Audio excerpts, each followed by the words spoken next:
Yearsley. The People of the Abyss by Jack London. Chapter 8.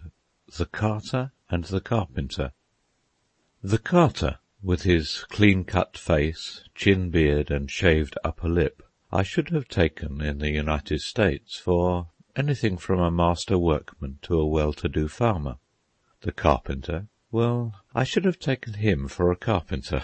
He looked it, lean and wiry, with shrewd, observant eyes, and hands that had grown twisted to the handles of tools through 47 years' work at the trade.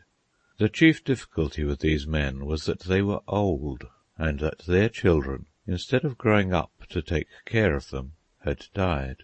Their years had told on them, and they had been forced out of the whirl of industry by the younger and stronger competitors who had taken their places.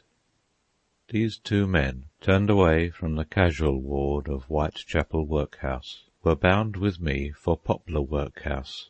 Not much of a show, they thought, but to chance it was all that remained to us. It was Poplar or the streets and night. Both men were anxious for a bed, for they were about gone, as they phrased it. The Carter, 58 years of age, had spent the last 3 nights without shelter or sleep, while the Carpenter, 65 years of age, had been out 5 nights. But, oh dear, soft people, full of meat and blood, with white beds and airy rooms waiting you each night, how can I make you know what it is to suffer as you would suffer if you spent a weary night on London's streets?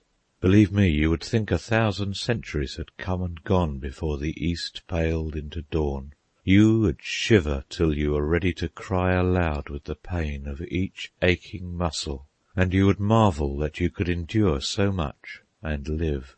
Should you rest upon a bench and your tired eyes close, depend upon it, the policeman would rouse you and gruffly order you to move on. You may rest upon the bench, and benches are few and far between, but if rest means sleep, on you must go, dragging your tired body through the endless streets. Should you, in desperate slyness, seek some forlorn alley or dark passageway, and lie down, the omnipresent policeman will rout you out just the same. It is his business to rout you out. It is a law of the powers that be that you shall be routed out.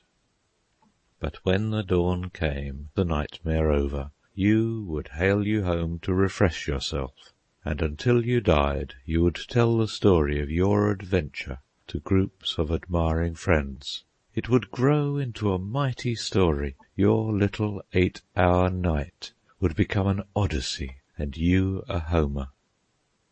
Not so with these homeless ones who walked to Poplar Workhouse with me, and there are 35,000 of them, men and women, in London town this night. Please don't remember it as you go to bed. If you are as soft as you ought to be, you may not rest so well as usual. But for old men of 60, 70, and 80, ill-fed, with neither meat nor blood, to greet the dawn unrefreshed, and to stagger through the day in mad search for crusts, with relentless night rushing down upon them again, and to do this 5 nights and days. Oh dear soft people, full of meat and blood, how can you ever understand? I walked up Mile End Road between the Carter and the Carpenter. Mile End Road is a wide thoroughfare cutting the heart of East London, and there were tens of thousands of people abroad on it. I tell you this so that you may fully appreciate what I shall describe in the next paragraph. As I say, we walked along, and when they grew bitter and cursed the land, I cursed with them, cursed as an American waif would curse, stranded in a strange and terrible land. And as I tried to lead them to believe, and succeeded in making them believe, they took me for a seafaring man, who had spent his money in riotous living, lost his clothes, no unusual occurrence with seafaring men ashore, and was temporarily broke while looking for a ship. This accounted for my ignorance of English ways in general, and casual wards in particular, and my curiosity concerning the same. The carter was hard put to keep the pace at which we walked. He told me that he had eaten nothing that day, but the carpenter, lean and hungry, his grey and ragged overcoat flapping mournfully in the breeze, swung on in a long and tireless stride, which reminded me strongly of the plains wolf or coyote. Both kept their eyes upon the pavement as they walked and talked, and every now and then one or the other would stoop and pick something up, never missing the stride the while. I thought it was cigar and cigarette stumps they were collecting, and for some time took no notice. Then I did notice. From the slimy, spittle-drenched sidewalk they were picking up bits of orange peel, apple skin, and grape stems, and they were eating them. The pits of green-gage plums they cracked between their teeth for the kernels inside. They picked up stray bits of bread the size of peas, apple cores so black and dirty one would not take them to be apple cores, and these things these two men took into their mouths, and chewed them and swallowed them, and this between 6 and 7 o'clock in the evening of August the 20th, year of our Lord 1902, in the heart of the greatest, wealthiest, and most powerful empire the world has ever seen. These two men talked. They were not fools, they were merely old, and naturally their guts a reek with pavement offal. They talked of bloody revolution. They talked as anarchists, fanatics, and madmen would talk, and who shall blame them? In spite of my 3 good meals that day, and the snug bed I could occupy if I wished, and my social philosophy, and my evolutionary belief in the slow development and metamorphosis of things, in spite of all this, I say, I felt impelled to talk rot with them, or hold my tongue. Poor fools! Not of their sort are revolutions bred, and when they are dead and dust, which will be shortly, other fools will talk bloody revolution, as they gather offal from the spittle-drenched sidewalk along Mile End Road to Poplar Workhouse. Being a foreigner and a young man, the carter and the carpenter explained things to me and advised me. Their advice, by the way, was brief and to the point. It was to get out of the country. As fast as God'll let me, I assured them. I'll hit only the high places, till you won't be able to see my trail for smoke. They felt the force of my figures rather than understood them, and they nodded their heads approvingly. "Actually make a man a criminal against his will," said the carpenter. "Here I am, old, younger men taking my place, my clothes getting shabbier and shabbier, and making it harder every day to get a job. I go to the casual ward for a bed. Must be there by 2 or 3 in the afternoon, or I won't get in. You saw what happened today. What chance does that give me to look for work? Suppose I do get into the casual ward. Keep me in all day tomorrow, let me out morning of next day. What then? The law says I can't get in another casual ward that night, less than 10 miles distant. Have to hurry and walk to be there in time that day. What chance does that give me to look for a job? Suppose I don't walk. Suppose I look for a job. In no time there's night come, and no bed. No sleep all night. Nothing to eat. What shape am I in the morning to look for work? Got to make up my sleep in the park somehow." The vision of Christ's Church, Spitalfield, was strong on me. And get something to eat, and there I am, old, down, and no chance to get up. "Used to be a toll gate here," said the carter. "Many's the time I've paid my toll here, in my carting days." "I've had 3 halfpenny rolls in 2 days," the carpenter announced, after a long pause in the conversation. "2 of them I ate yesterday, and the 3rd today," he concluded, after another long pause. "I ain't had anything to-day," said the carter, "and I'm fagged out. My legs is hurting me something fearful." "The roll you get in the spike is that hard you can't eat it nicely with less than a pint of water," said the carpenter for my benefit, and on asking him what the spike was, he answered, "The casual ward. It's a cant word, you know." But what surprised me was that he should have the word cant in his vocabulary, a vocabulary that I found was no mean one before we parted. I asked them what I might expect in the way of treatment if we succeeded in getting into the Poplar workhouse, and between them I was supplied with much information.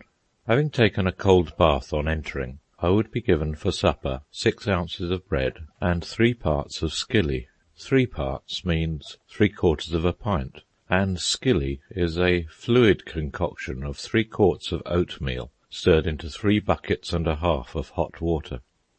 "Milk and sugar, I suppose, and a silver spoon?" I queried. "No fear, salt's what you'll get, and I've seen some places where you'd not get any spoon.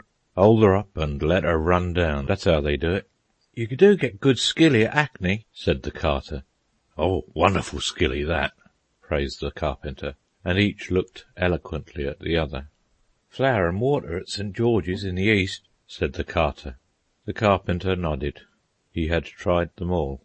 "Then what?" I demanded, and I was informed that I was sent directly to bed. "Call you at 5:30 in the morning, and you get up and take a sluice, if there's any soap. Then breakfast, same as supper, 3 parts of skilly and a 6-ounce loaf." "'Tisn't always 6 ounces," corrected the carter. "'Tisn't, no, and often that's sour, you can hardly eat it. When first I started I couldn't eat the skilly nor the bread, but now I can eat my own and another man's portion." "I could eat 3 other men's portions," said the carter. "I haven't had a bit this blessed day." "Then what?" "Then you've got to do your task, pick 4 pounds of oakum, or clean and scrub, or break 10 to 1100 weight of stones. I don't have to break stones, I'm past 60, you see. They'll make you do it, though. You're young and strong." "What I don't like," grumbled the carter, "is to be locked up in a cell to pick oakum. It's too much like prison." "But suppose after you've had your night's sleep you refuse to pick oakum, or break stones, or do any work at all?" I asked. "No fear you'll refuse the second time. They'll run you in," answered the carpenter. "Wouldn't advise you to try it on, my lad. Then comes dinner," he went on. 8 ounces of bread, 1½ ounces of cheese, and cold water. Then you finish your task and have supper, same as before, 3 parts of skilly and 6 ounces of bread. Then to bed 6 o'clock, and next morning you're turned loose, provided you've finished your task. We had long since left Mile End Road, and after traversing a gloomy maze of narrow, winding streets, we came to Poplar workhouse. On a low stone wall we spread our handkerchiefs, and each in his handkerchief put all his worldly possessions, with the exception of the bit of baccy down his sock. And then, as the last light was fading from the drab-coloured sky, the wind blowing cheerless and cold, we stood with our pitiful little bundles in our hands, a forlorn group at the workhouse door. 3 working girls came along, and one looked pityingly at me. As she passed, I followed her with my eyes, and she still looked pityingly back at me. The old men she did not notice. Dear Christ! She pitied me, young and vigorous and strong, but she had no pity for the 2 old men who stood by my side. She was a young woman, and I was a young man, and what vague sex promptings impelled her to pity me put her sentiment on the lowest plane. Pity for old men is an altruistic feeling, and besides, the workhouse door is the accustomed place for old men. So she showed no pity for them, only for me, who deserved it least, or not at all. Not in honour do grey hairs go down to the grave in London town. On one side the door was a bell handle, on the other side a press button. "Ring the bell," said the carter to me, and, just as I ordinarily would at anybody's door, I pulled out the handle and rang a peal. "Oh, oh!" they cried in one terrified voice. "Not so hard!" I let go, and they looked reproachfully at me, as though I had imperilled their chance for a bed and 3 parts of skilly. Nobody came. Luckily it was the wrong bell, and I felt better. "Press the button," I said to the carpenter. No, wait a bit," the carter hurriedly interposed. From all of which I drew the conclusion that a poor-house porter, who commonly draws a yearly salary of from £7 to £9, is a very finicky and important personage, and cannot be treated too fastidiously by paupers. So we waited 10 times a decent interval, when the carter stealthily advanced a timid forefinger to the button, and gave it the faintest, shortest possible push. I have looked at waiting men where life or death was in the issue, but anxious suspense showed less plainly on their faces than it showed on the faces of these 2 men as they waited on the coming of the porter. He came. He barely looked at us. "Full up," he said, and shut the door. "Another night of it," groaned the carpenter. In the dim light the carter looked wan and grey. "Indiscriminate charity is vicious," say the professional philanthropists. Well, I resolved to be vicious. "Come on, get your knife out and come here," I said to the carter, drawing him into a dark alley.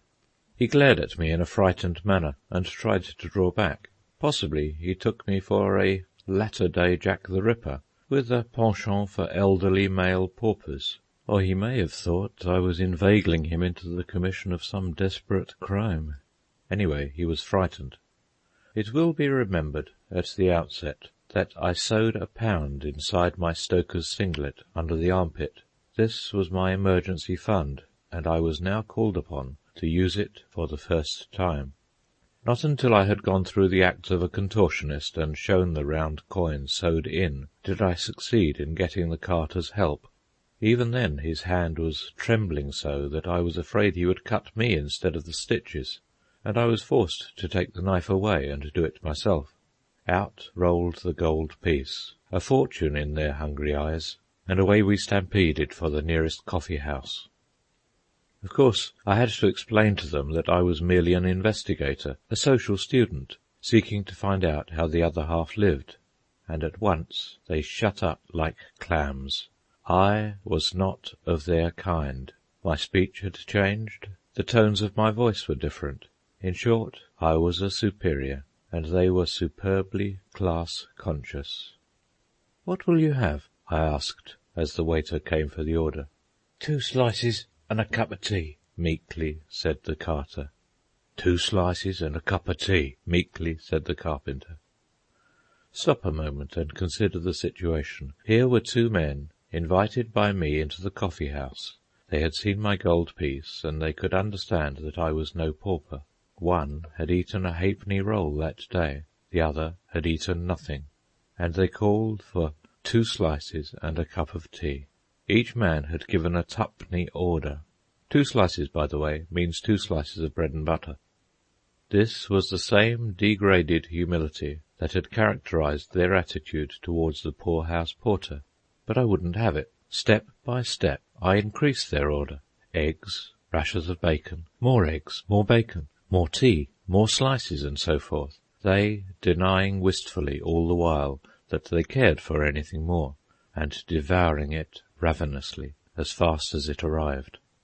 "First cup of tea I've had in a fortnight," said the carter.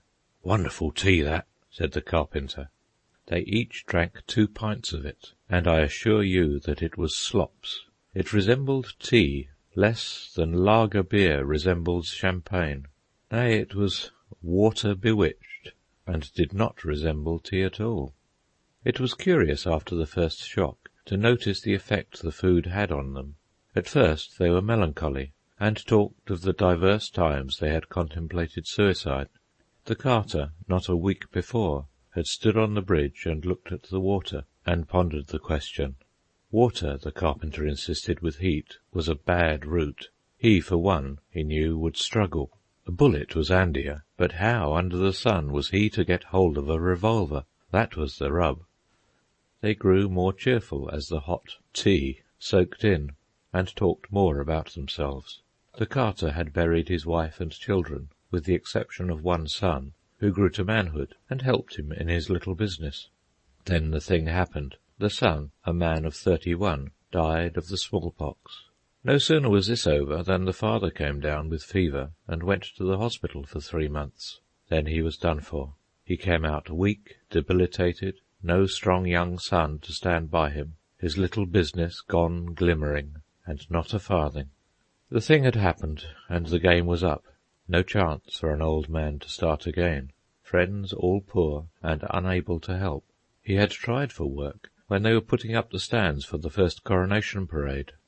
And I got fair sick of the answer, "No, no, no." It rang in my ears at night when I tried to sleep, always the same, "No, no, no." Only the past week he had answered an advertisement in a hackney, and on giving his age was told, "Oh, too old by far." The carpenter had been born in the army, where his father had served 22 years. Likewise his two brothers had gone into the army, one troop sergeant major of the 7th Hussars, dying in India after the mutiny. The other, after 9 years under Roberts in the East, had been lost in Egypt. The carpenter had not gone into the army, so here he was, still on the planet. "But here, give me your hand," he said, ripping open his ragged shirt. "I'm fit for the anatomist, that's all. I'm wasting away, sir, actually wasting away for want of food. Feel my ribs and you'll see." I put my hand under his shirt and felt. The skin was stretched like parchment over the bones, and the sensation produced was for all the world like running one's hand over a washboard. 7 years of bliss I had, he said, a good missus, and 3 bonny lassies, but they all died. Scarlet fever took the girls inside a fortnight. "After this, sir," said the carter, indicating the spread and desiring to turn the conversation into more cheerful channels, "after this I wouldn't be able to eat a workhouse breakfast in the morning." "Nor I," agreed the carpenter, and they fell to discussing belly delights and the fine dishes their respective wives had cooked in the old days. "I've gone 3 days and never broke my fast," said the carter. "And I 5," his companion added, turning gloomy with the memory of it. 5 days once, with nothing on my stomach but a bit of orange peel, and outraged nature wouldn't stand it, sir, and I near died. Sometimes walking the streets at night, I've been that desperate, I've made up my mind to win the horse or lose the saddle. You know what I mean, sir, to commit some big robbery. But when morning come, there was I, too weak from hunger and cold to harm a mouse." As their poor vitals warmed to the food, they began to expand and wax boastful, and to talk politics. I can only say that they talked politics as well as the average middle-class man, and a great deal better than some of the middle-class men I have heard. What surprised me was the hold they had on the world, its geography and peoples, and on recent and contemporaneous history. As I say, they were not fools, these two men. They were merely old, and their children had undutifully failed to grow up and give them a place by the fire. One last incident. As I bade them good-bye on the corner, happy with a couple of shillings in their pockets and the certain prospect of a bed for the night, lighting a cigarette, I was about to throw away the burning match, when the carter reached for it. I proffered him the box, but he said, "Never mind, won't waste it, sir." And while he lighted the cigarette I had given him, the carpenter hurried with the filling of his pipe in order to have a go at the same match. "It's wrong to waste," said he. "Yes," I said, but I was thinking of the washboard ribs over which I had run my hand. End of chapter 8.